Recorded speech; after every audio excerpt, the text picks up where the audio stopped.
Hello guys, everyone. Good morning to everyone, and we are here today to discuss about some basic concepts of demand planning, SAP APO. Now, demand planning is a part actually, where you want to forecast your sales. Suppose, let me tell. I have, for example, let me take example of a car, some Honda company. If I'm selling 100 cars every month, Honda company, and suddenly, like I'm going to launch a new model in the next month.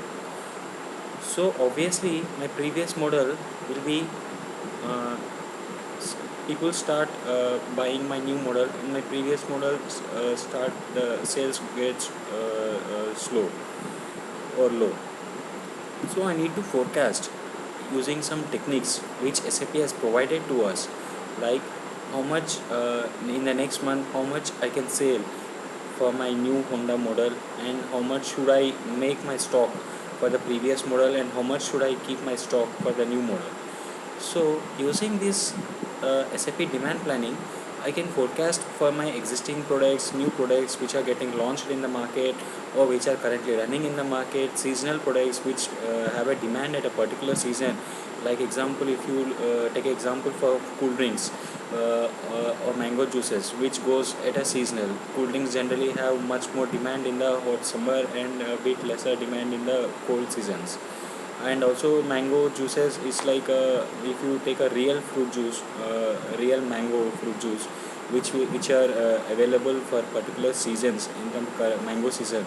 So on this season, this mango juice will be very I'll be producing mango juice, and in the off season I don't produce any mango juice.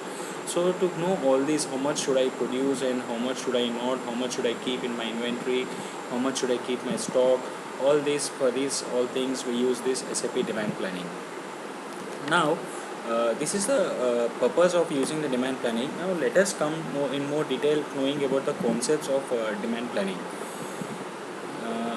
uh, let us start with the configuration of demand planning, what actually you require and what actually you need. Suppose, for example, uh, uh, sorry, for the demand planning, first you actually require a planning book. Means a planning book is something where you get all your sales history estimates and sales history values, and you are using some techniques or which is provided by the SAP. You can use them and you can analyze your complete data, where it is going up, where it is going down, how to forecast your values, how much you should keep in your value products in your stock. All this you can do in the planning book. Now, to configure your planning book and demand planning, let us see what are the steps you require actually. So the first one which you require mainly is the planning object structure and planning areas. So this is the first level of configuration of demand planning. So first you require planning object structure and planning area. So first, any demand planning configuration project go start with the planning object structure actually. Planning object structure is shortly termed as POS. This POS is nothing but where you have a master planning object structure, and where you define your characteristics. Characteristics are nothing but at what level you want to plan. Uh, uh, these characteristics define actually at what level you want to plan. Suppose, let me take an example of ITC. So ITC Limited has a lot of products in its market and is doing a wide variety of business. So it has foods, it's into foods, clothing, cigarettes, and toilet soap, PCFG, and these all divisions it is into. Now I have a product and its division means it tells you, like suppose, in SAP you have everything as a system SQ number. System SQ number nothing. Suppose, let me give you example. This is a matchbox. This is a matchbox. Let us think that it is manufactured by ITC Limited. So this matchbox has a number in ITC SAP system. Let us think that this matchbox number is 11101. So this matchbox is as a number in this ITC system. If some other the same matchbox, if it is with different bigger size or bigger length, it has some other system number. It has some other system SKU number in the system. So every product which a company launches has its own system SKU number in the system. So and this matchbox number has a division, like let us example for matches the division is MA.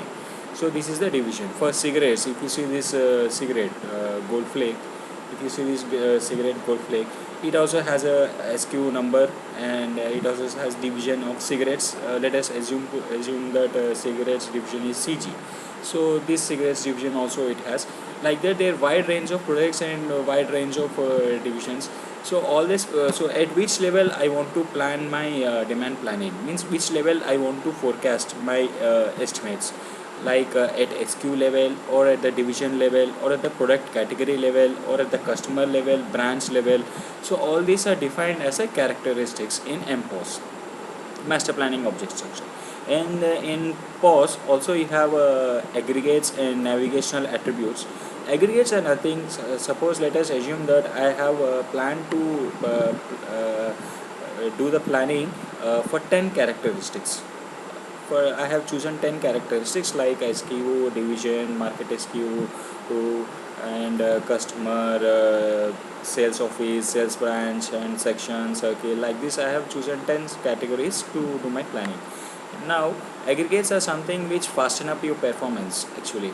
Uh, if I, if in a demand planning, every time when you your estimates and the planning details are stored at the lowest level, stored at the lowest level. So if I want to plan at some bit higher level or at a specific level, suppose if I want to plan at branch and product category level, then I use aggregate. Or in aggregate, it's nothing but a subset of your defined characteristics which you have defined in MPOS. It is aggregates are just a subset of these characteristics. If you have aggregates, it is always suggestible to have aggregates, because you never plan at the lowest level. If you have if you have these aggregates, data is saved in two times, like one in aggregates and one in also your planning area. What happens is this when you create the aggregates, if I'm when I'm creating my CBCs and you do the planning according to the CBCs, the results are saved in the lowest level, SQ and WD level. But I want the plan. I want to know at this branch how much. I directly want to know that this branch, how much this branch is going to sell for this product category. Suppose I want to know Calcutta branch how much it is going to sell for Navy Cut category.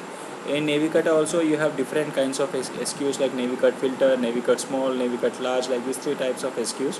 For the Navy Cut category, I want to know how much Calcutta is going to sell, or how much it sold, or how much should I keep my stock for the Calcutta branch.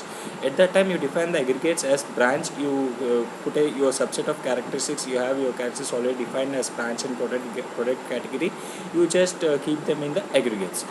So in aggregates, when you run your demand planning, after you configure everything and when you execute your demand planning, this data is saved two times. Once in aggregates means you can see your values in the branch and this thing, and also you can run according to your CBCs. So this is about POS, actually planning object structure. In our next tutorial we'll be seeing this planning areas, and in the tutorial 2 we'll be saying about the planning areas, and in the tutorial 3 we'll be seeing about the time bucket profiles. Actually there are two kinds of time bucket profiles. One is storage bucket profile and one is planning bucket profile. So we'll be seeing about this in the tutorial 3. And in the tutorial 4 we will be seeing how to create the planning book, and how to set your variance selection IDs, and all this we'll be seeing in the tutorial 4. And tutorial 5 we will generate our estimates, and tutorial 6 we will release it to SNP planning book, and in tutorial 7 we will see something about background jobs and process chains. That's it. Have a good day, everyone, and thanks for viewing my video. All the best. Thank you.